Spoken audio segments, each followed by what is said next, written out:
우리가 지난 시간 살펴본 바와 같이 삼가 바리새인들의 누룩과 헤롯의 누룩을 주의하라는 주님의 말씀을 들은 제자들은 서로의 얼굴을 바라보면서 이는 우리에게 떡이 없음이로다라고 수군거렸습니다. 주님은 표적을 보고도 주님이 구주 되심을 깨닫지 못하고 또 영의 일보다 육의 일을 더 사랑하며 입술로만 하나님을 공경하던 바리새인들의 외식과 허물을 본받지 말라고 그 말씀을 하셨던 것인데, 제자들은 그러한 주님의 의도는 전혀 이해하지 못한 채 주님께서 떡에 관한 말씀을 하신 줄로 잘못 알아들었던 것입니다. 오늘 우리가 읽은 본문에 등장하는 부자 청년도 그랬습니다. 만약 그가 주님의 말씀을 제대로 알아들었다면 주님의 말씀을 듣고서는 내가 어려서부터 다 지켰나이다 라는 말을 하지 않았을 것이기 때문입니다. 우리가 읽은 바와 같이 주님을 찾아온 부자 청년은 주님께 선한 선생이며 내가 무엇을 하여야 영생을 얻으리까 라고 여쭈었는데, 누가복음 10장에서 주님을 시험하기 위해서 등장했던 율법사 또한 선생님 내가 무엇을 하여야 영생을 얻으리까 라고 주님께 동일한 질문을 던졌습니다. 왜 두 사람은 주님께 나와서 이렇듯 같은 동일한 질문을 던졌을까요? 당대 바리새인들을 비롯한 유대인들은 영생이란 무엇인가를 해서 행위를 통해서 얻는 것이며, 사람이 그러한 행위로 얼마든지 하나님 앞에서 의롭다 하심을 얻을 수 있다라고 믿는 사람들이었기 때문입니다. 그래서 누가복음 18장 11절 이하에서 주님의 비유에 등장하는 바리새인이 모든 사람들이 자기를 보고 자기가 하는 말을 들을 수 있도록 서서 따로 기도하여 하나님이여 나는 다른 사람들 곧 토색, 불의, 간음하는 자들과 같지 아니하고 이 세리와도 같지 아니함을 감사하나이다. 나는 일에 2번씩 금식하고 또 소득의 11조를 드리나이다 라고 기도했던 것입니다. 자신이야말로 하나님의 율법을 성실히 지켜서 하나님을 사랑하고 이웃을 사랑하라는 그 율법의 요구를 만족하고 있는 하나님의 의롭다 하심을 입기에 합당한 자라고 생각했던 것이죠. 그런데 주님은 그런 바리새인이 아니라 그가 기도하면서 정죄했던 세리, 곧 멀리 서서 감히 눈을 들어 하늘을 쳐다보지도 못하고 다만 가슴을 치며 이르되 하나님이여 불쌍히 여기소서 나는 죄인이로소이다 라고 했던 세리가 하나님께 의롭다 하심을 받고 자신의 집으로 돌아갔다고 말씀하셨습니다. 왜 그러셨을까요? 하나님의 율법은 겉으로 드러난 행위뿐만 아니라 마음에서 일어나는 악함에도 예외 없이 사형을 선고하기 때문입니다. 누구든지 온 율법을 지키다가 그 하나를 범하면 모두 범한 자가 되나니 간음하지 말라 하시니가 또한 살인하지 말라 하셨은즉 내가 비록 간음하지 아니하여도 살인하면 율법을 범한 자가 된다는 야고보서 2장 10절 이하의 말씀처럼 평생 하나님의 율법을 성실히 지켰다 해도 단 하루, 단 한 번 스치듯이 악한 마음을 품으면 그 순간 하나님의 율법은 그가 이제껏 뭘 했든 뭘 얼마나 지켰든 간에 그를 범법자로 선고하기 때문인 것이죠. 그런데 마태복음 23장 23절에서 화 있을진저 외식하는 서기관들과 바리새인들이여 너희가 박하와 회양과 근체 11조는 들이되 율법에 더 중한 바 정의와 긍휼과 믿음은 저버렸도다. 이것도 행하고 저것도 버리지 말아야 할지니라고 하신 우리 주님의 말씀처럼 그들은 온전하지 않은 자기 자신을 온전하게 여겼던 자들이었던 것이죠. 율법의 행위로 그의 앞에 의롭다 하심을 얻을 육체가 없다고 선언한 로마서 3장 20절의 말씀처럼 범죄한 아담의 후손인 인생 가운데서 그 누구도 하나님의 율법을 만족시켜서 의롭다 하심을 얻을 수 없다는 사실, 그리고 생명에 이르게 할 법이 내게 대하여 도리어 사망에 이르게 하는 것이 되었도다라고 말씀하는 로마서 7장 10절의 말씀처럼 범죄한 인생에 있어서 율법은 영생에 이를 방편이 아니라 사망에 이르는 저주가 되었다는 사실을 그들은 전혀 깨닫지 못한 채로 말입니다. 그래서 내가 무엇을 해야 영생을 얻으리까라고 했던 그 청년에게 우리 주님께서 내가 어찌하여 나를 선하다 일컫느냐, 하나님 한 분 외에는 선한 이가 없다고 말씀하셨던 것입니다. 주님이 이 말씀은 주님 자신이 선한 분이 아니시라는 말씀이 아니라 그 청년이 주님을 바라볼 때 그저 자기와 같은 선한 인생 중 하나로 생각했기 때문에 주님은 그런 그의 생각을 보시고 네가 생각하는 선한 인생이란 세상에서 존재하지 않는다고 말씀하신 것입니다. 따라서 하나님의 율법을 온전히 지켜서 의롭다심을 얻을 수 있다라는 생각 자체가 잘못되었다는 것이죠. 이어 내가 계명을 안 하니 살인하지 말라, 간음하지 말라, 도둑질하지 말라, 거짓 증언하지 말라, 속여 빼앗지 말라, 내 부모를 공경하라 하였느니라는 하신 우리 주님의 말씀은 내가 생명의 이를 방편이라고 여기는 하나님의 계명이 너를 영원한 사망에 이르게 할 것이 되었다라고 말씀하신 무서운 선고였던 것입니다. 그렇다면 주님의 이 말씀을 들은 그 청년은 주님의 말씀을 듣고는 누가복음 18장에 등장하는 세리처럼 주님 앞에서 가슴을 치면서 이르되 하나님이여 불쌍히 여기소서 나는 죄인이로소이다라고 해야 마땅한 것이 아닙니까? 그러나 그 청년은 주님께 선생님이여 이것은 내가 어려서부터 다 지켰나이다 라고 말했습니다. 바리새인의 누룩에 관한 주님의 말씀을 먹는 떡에 관한 말씀으로 알아들었던 제자처럼 그러한 주님의 말씀을 그 청년은 전혀 알아듣지 못했던 것이죠. 이어 본문 21절에서 예수께서 그를 보시고 사랑하사라고 말씀하신 것을 보면 그 청년이 주님을 시험하려고 그러한 질문을 던졌던 율법사와는 달리 영생에 관한 그래도 진지함을 가지고 주님께 나온 것임을 우리가 엿볼 수가 있습니다. 어려서부터 다 지켰다는 것은 그의 허풍이나 새빨간 거짓말이 아니라 아마도 그렇게 하려고 애를 썼다는 말일 것입니다. 그러나 그렇다고 해도 달라질 것은 전혀 없습니다. 주님께서 분명하게 선언하신 바 천국은 어린아이와 같이 자기를 낮추는 자의 것 곧 세리처럼 가난하고 애통하는 심령으로 자신에게는 영생을 얻을 아무런 자격도 소망도 없음을 인정하는 자가 오직 불쌍히 여기시는 하나님의 은혜로 말미암아 가는 곳인데 안타깝게도 청년은 여전히 그러한 복된 심령의 자리로 나아가지 못했기 때문입니다. 그렇다면 이제껏 율법으로 의롭다심을 얻을 수 있는 육체는 없다고 선언하신 우리 주님께서 갑자기 파격적으로 네가 재산을 다 팔아서 가난한 자들을 구제하는 그 선행을 베풀면 천국에 갈 수도 있다라는 말씀을 하셨을 리가 있겠습니까? 내게 아직도 한 가지 부족한 것이 있으니 가서 내게 있는 것을 다 팔아 가난한 자들에게 주라.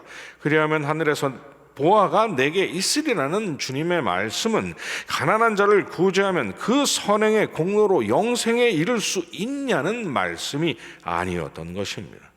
왜냐하면 주님은 이미 그가 하나님의 명령대로 이웃을 사랑하긴 하되 그렇게까지 재산을 다 팔아서까지 하면서 이웃을 사랑할 마음이 없다는 사실을 알고 그 말씀을 하신 것이기 때문입니다.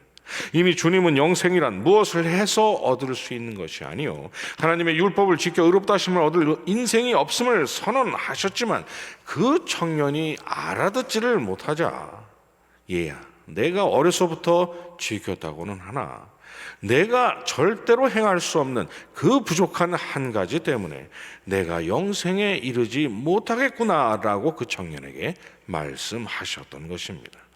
그런데 주님은 그 말씀을 하시고 나서 그리고 와서 나를 따르라고 말씀하셨습니다. 무슨 말씀입니까?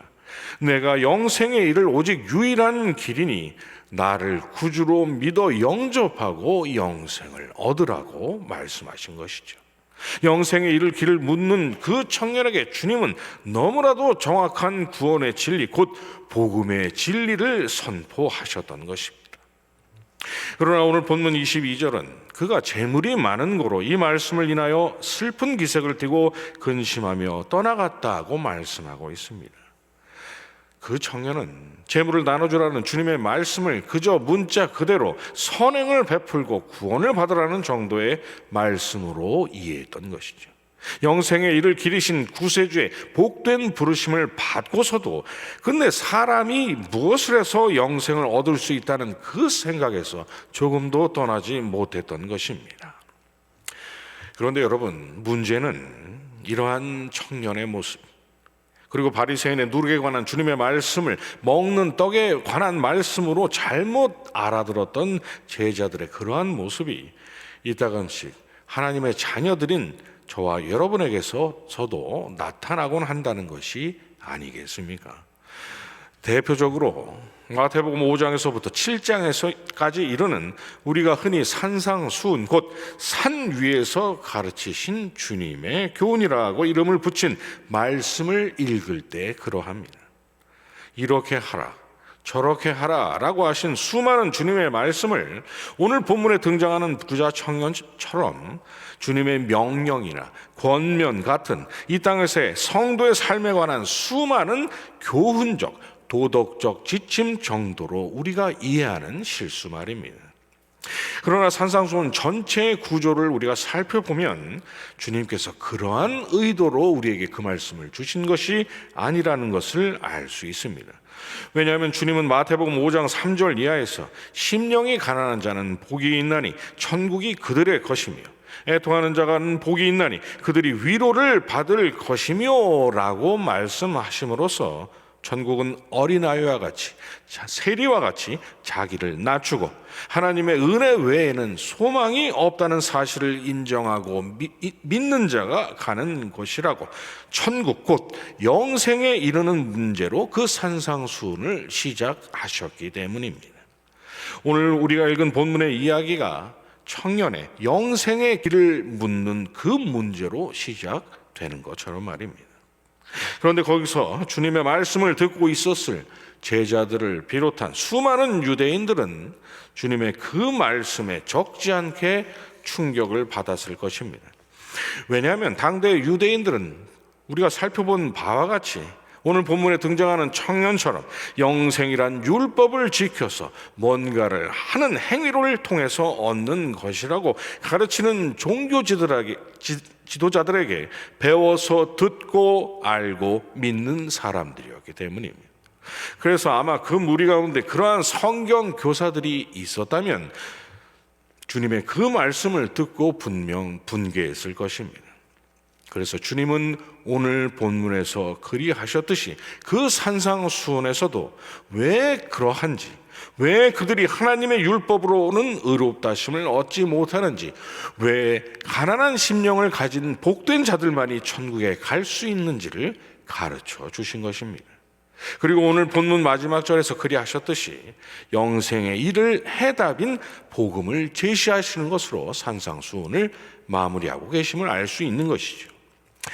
댁에 가셔서 혹은 직장에서 혹 시간이 되신다면 마태복음 5장에서부터 7장까지 주님의 산상수훈을 처음부터 천천히 다시 한번 읽어보시기 바랍니다. 주님은 저와 여러분이 이 땅에서 가급적 이렇게 살면 좋다고 종교적인 혹은 도덕적인 교훈을 주고 계신 것이 아니라 모든 인생들에게는 하나님의 율법을 지킬 능력이 없으니 하나님을 사랑하고 이웃을 사랑하는 율법을 지켜서 영생을 얻을 인생은 없다는 것을, 그러므로 온전히 율법을 지키지 못함으로 사망에 이를 자가 우리였다라는 사실을 말씀하고 계시다는 것을 알 수 있을 것입니다. 주님은 빛과 소금으로 살라는 권면의 말씀을 하고 계신 것이 아니라 그 청년에게처럼 너희는 의롭다 하심을 얻을 자가 아니라 맛을 잃어서 빛을 잃어서 하나님의 완전하신 영광을 위해 너희들이 아무짝에도 쓸모가 없어서 하나님으로부터 버려질 자들임을 말씀하고 계셨던 것이죠. 그래서 마태복음 7장 24절에서 그러므로 누구든지 나의 이 말을 듣고 행하는 자는 그 집을 반석 위에 지은 지혜로운 사람 같다고 라는 말씀으로 그 산상수훈을 마무리하셨던 것입니다. 오늘 본문 21절에서 그리고 와서 나를 따르라 하신 말씀처럼 영생이란 오직 주 예수 그리스도를 유일한 구주로 믿어 얻는 것이라고 말입니다. 오늘 본문과 마태복음에 등장하는 산상수훈은 분량의 차이만 있을 뿐이지 율법으로는 의롭다 하심을 얻을 육체가 없으되 오직 예수 그리스도께서 의롭다 하심을 얻고 영생에 이를 유일한 길이라는 것을 말씀하고 있는 정확하게 동일한 두 개의 메시지를 가지고 있는 동일한 말씀인 것입니다. 그런데 우리가 오늘 본문의 말씀을 읽으면서 구원은 주님을 구주로 믿어서 얻는 것인데 왜 주님은 영생의 길을 묻는 청년에게 율법을 지키라고 하셨을까? 왜 가난한 자들을 구제하면 천국에 갈 수 있는 것처럼 말씀하셨을까라고 의아해 한다면 이는 우리가 성경이 말씀하고 있는 구원의 진리를 이미 알고 있으면서도 주님의 말씀을 읽을 때는 그 진리에서 벗어나서 육신의 안경으로 그 말씀을 읽는 부주의한 우리 모순의 결과인 것입니다. 주님은 산상수훈을 통해서 끊임없이 너희들은 절대로 그러한 하나님의 율법을 지킬 수 없다라고 말씀하고 계시고 율법으로는 소망이 없으니 내게 오라고 말씀하셨는데 그러한 말씀 앞에서도 우리가 마치 왼쪽 뺨까지도 내어줄 수 있는 것처럼 마치 우리가 능히 원수를 사랑할 수 있는 것처럼 나는 그렇게 살아왔다. 앞으로 더 열심히 그렇게 살아야겠다라고 우리가 다짐하고 생각한다면 이는 주님의 말씀을 전혀 알아듣지 못했던 제자들처럼 그리고 오늘 등장하는 청년들처럼 우리도 주님을 바로 앞에다 준 채 주님의 말씀 앞에서 주님으로부터 멀어져서 주님을 겉돌고 말씀을 통해 주시고자 하시는 그 유익에서 우리도 멀찌감치 벗어나 있다는 것을 의미하는 것입니다. 그러니 여러분, 구약을 읽을 때 예수 그리스도의 그림자를 발견하는 문제와 더불어서 복음서에 기록된 그 복된 그림자의 실체이신 우리 주님의 말씀을 읽을 때 밝히 깨달아 아는 문제를 위해서도 반드시 간구하시기 바랍니다. 주님의 말씀을 읽을 때마다 인생에게는 소망이 없고 오직 그리스도만이 우리의 유일한 소망 되시다는 이 두 개의 진리를 조금도 벗어나지 않은 채 읽도록 무엇을 하든지 그 분명한 두 가지 진리 안에서 출발하실 수 있도록 성령께서 도우시기를 간구하시기 바랍니다. 왜냐하면 바로 그 두 개의 진리가 성경 전체가 끊임없이 우리에게 말씀하고 있는 진리 전부이자 하나님의 영광을 위해서 이 땅에서 살아가야 할 저와 여러분이 감사하고 낮은 마음으로 그리고 기꺼운 마음으로 하나님을 섬겨야 할 이유 전부이기 때문입니다. 그러한 여러분의 간구 또한 하나님께서 반드시 응답해 주실 것입니다.